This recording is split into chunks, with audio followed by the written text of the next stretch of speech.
Entonces, está acerca de las escalas de desarrollo, que era una de las clases que teníamos pendientes.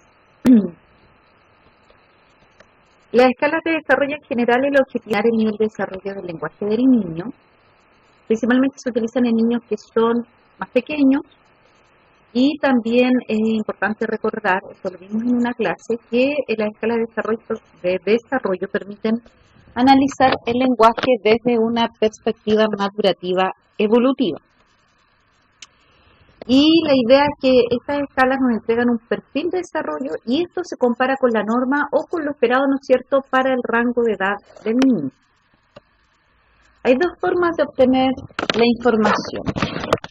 Tenemos la modalidad 1,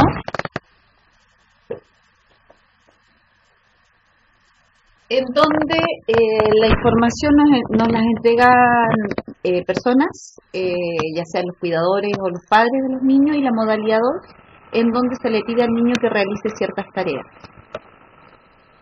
Tenemos dentro de las escalas una bien conocida del año 74-76, el EDP, que es la escala de evaluación del desarrollo psicomotor, y esta abarca desde los 0 a los 24 meses, es decir, desde los 0 años hasta los 2 años de edad.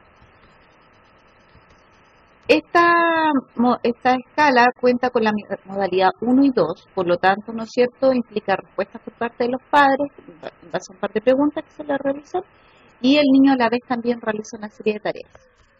Está compuesta por una batería, un manual de administración y las hojas en donde nosotros registramos los resultados de las diferentes tareas propuestas al niño.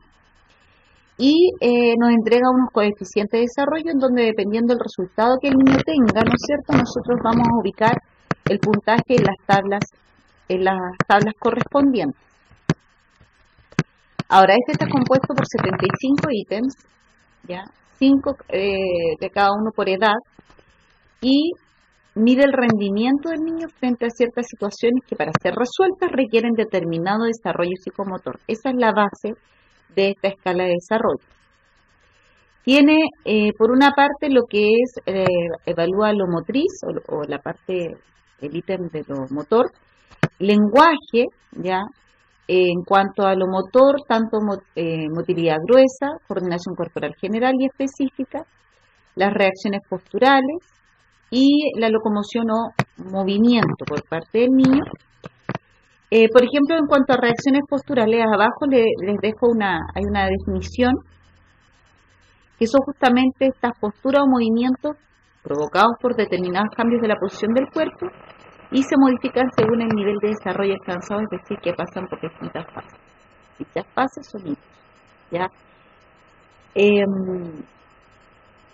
Ahora, tenemos, lo importante dentro de todo esto es comprender que dentro del EDP entonces tenemos una parte de la evaluación motora, lenguaje, tanto verbal como no verbal, la social y lo que es coordinación.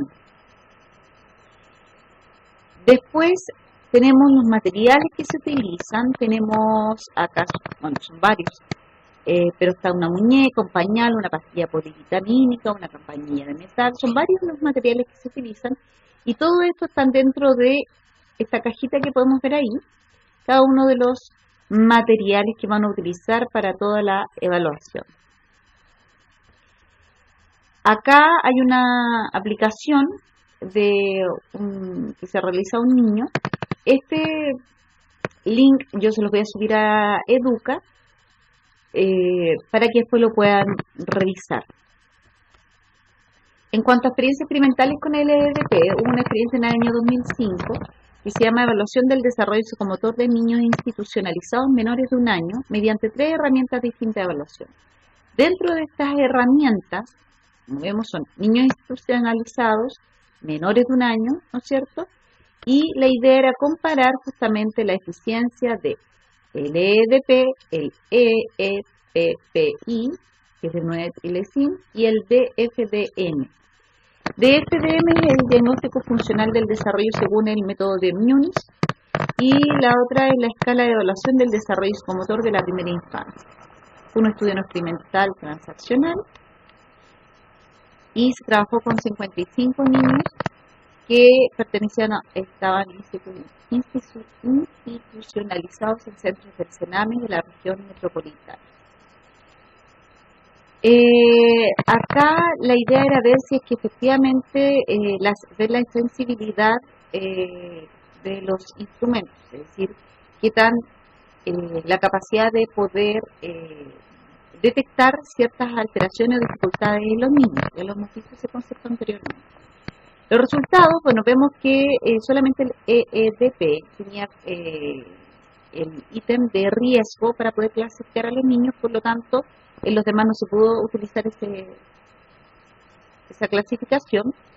Pero si nosotros vemos, por ejemplo, arriba, donde está marcado en retraso, en el EEDP, solamente un 5%, resulta con retraso. En la EDPPI de la primera infancia, 22%, y la de Múnich, 96%. Y esto justamente nos habla de cuál es la sensibilidad de cada uno de estos instrumentos. Y dentro de la discusión y proyecciones, se nos plantean que claramente, ¿no es cierto?, vemos diferencias evidentes, ¿no es cierto?, en cuanto a detectar a niños con retraso. Como vemos ahí por las proporciones, por los porcentajes obtenidos, ¿no es cierto?, de acuerdo al alto porcentaje que resultaban en el DFDM, en el de Múnich, coinciden que niños con retraso en esta prueba de Múnich resultaron normales en las otras evaluaciones. ¿Qué concluyen ellos? Bueno, por una parte, la prueba de Múnich es más específica por área y por lo tanto, si resulta alterado en algún puntaje, esto no puede ser equiparado por puntajes de otras áreas. Y también los criterios que tiene la de Múnich es más exigente al considerar con retraso desde un mes de desfase. Las otras son más flexibles, los rangos son más amplios. Y bueno, la EEDP tiene un mayor desfase en la motora por menor cantidad de tareas, solicita tareas no concordantes con edad del evaluado. Y esa fue una crítica importante porque en el fondo es pedirle más a un niño que en realidad aún no es capaz, porque su desarrollo no se lo permite, realizar determinadas tareas.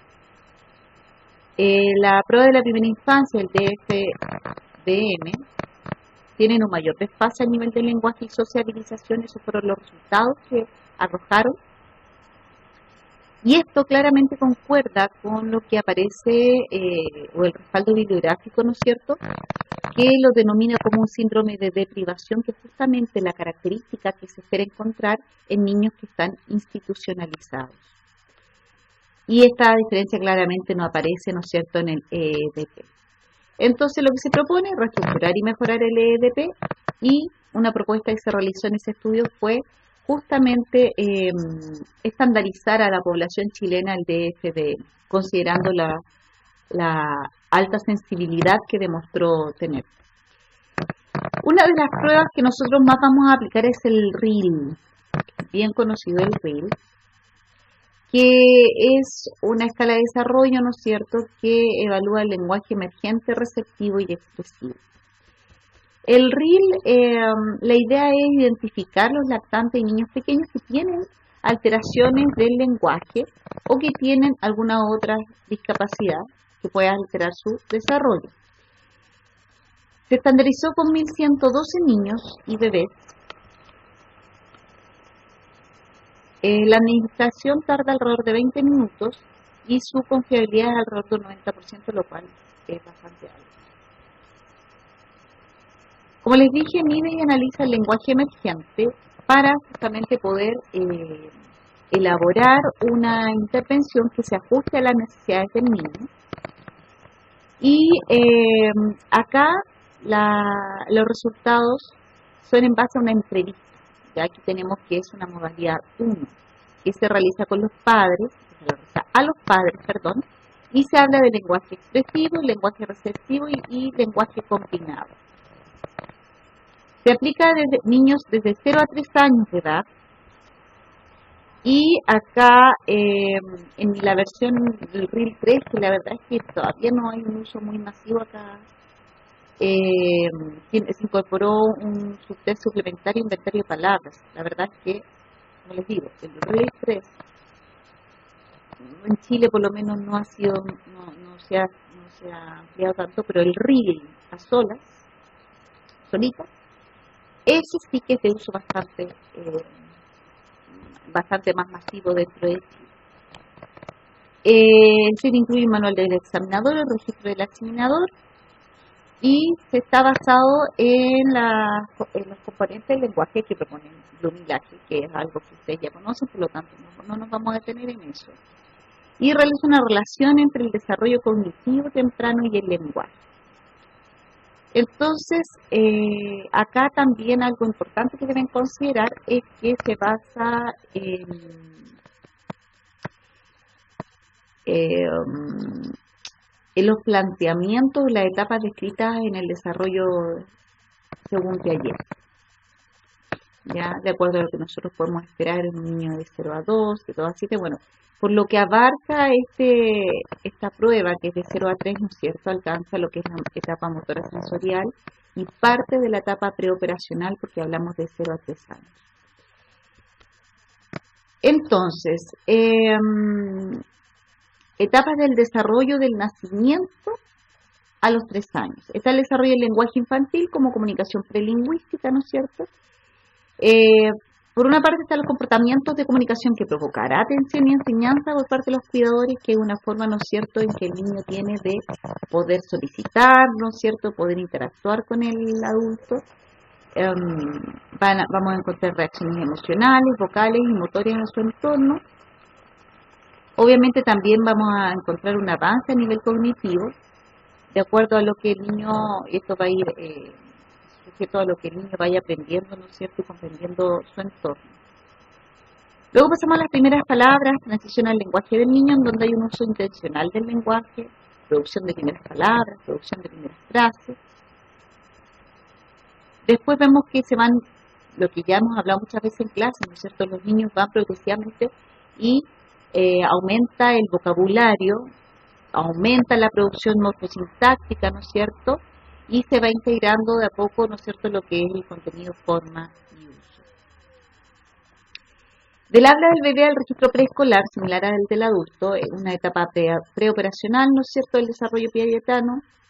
Piensan conceptualmente, clasifican, resuelven.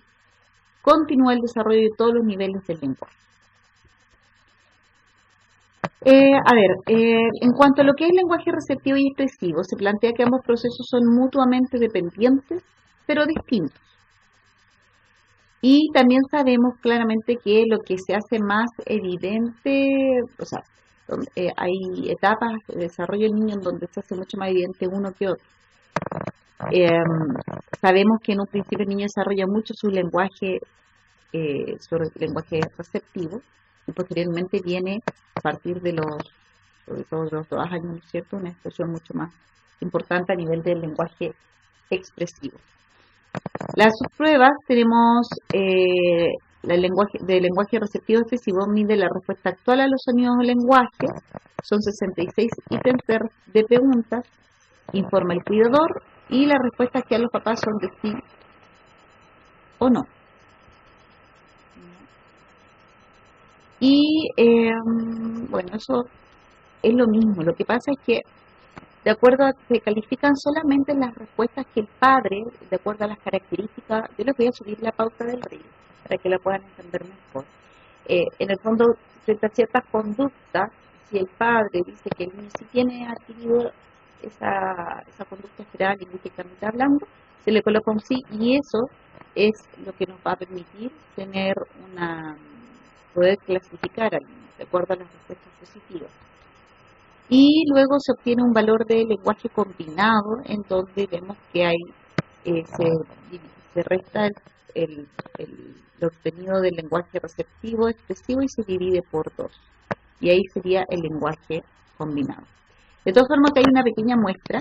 Aquí ustedes pueden ver que está la edad cronológica de 0 a 1. Esto es lo que es esperado a nivel receptivo y lo que es esperado a nivel expresivo. Entonces nosotros vamos preguntándole al padre, su hijo, por ejemplo, bueno, si ya tiene, supongamos, el niño ya tiene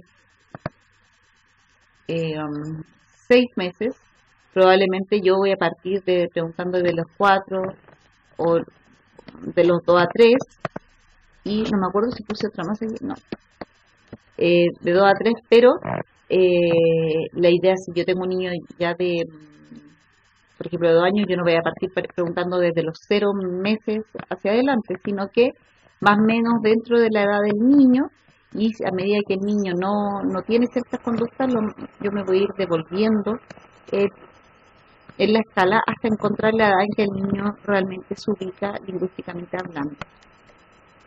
La idea del RILO, el objetivo es identificar retrasos del lenguaje, determinar también ciertas diferencias o discrepancias en cuanto al lenguaje receptivo y expresivo, ver o poder documentar acerca del progreso de los niños. También se utiliza para medir en la investigación, aportar con información relevante al diagnóstico clínico. Acá después viene el TEPSI, que lo vamos a dejar para la segunda parte para que podamos